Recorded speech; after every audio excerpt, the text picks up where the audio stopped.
പ്രാശം നമുക്കൊരു മുട്ടൻ പണിയുന്നിട്ടുണ്ട്. പുള്ളി കൊടുത്തൊരു ഡോഗാണ് കേട്ടോ. ആ ഡോഗിന്റെ ലെവൽ കാണെങ്കിൽ കൊടുത്ത ആള് പപ്പിനെ കൊടുത്തതും പപ്പിനെ ഇടയ്ക്കിടയ്ക്ക് കാണുന്ന ആളൊന്ന് കാണിച്ചു, കൈ കാണിച്ചെടുത്തന്നെ.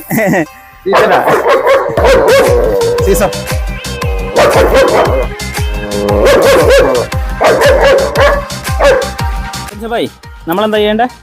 ഇവനെ കൂട്ടിൽ നിന്ന് ഇറക്കി ഒന്ന് നടത്തിക്കുക എന്നുള്ളതാണ് ഞാൻ കൊടുത്ത ചലഞ്ച്.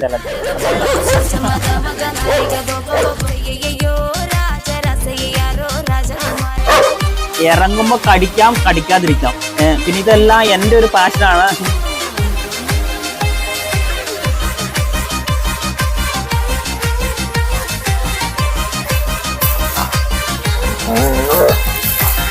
മല്ലികെ കേൾക്കുക നല്ല ശശമഗമ നാരിക ബോബോ മല്ലികെ കേൾക്കുക നല്ല ശശമഗമ നാരിക ബോബോ മല്ലികെ കേൾക്കുക നല്ല ശശമഗമ നാരിക ബോബോ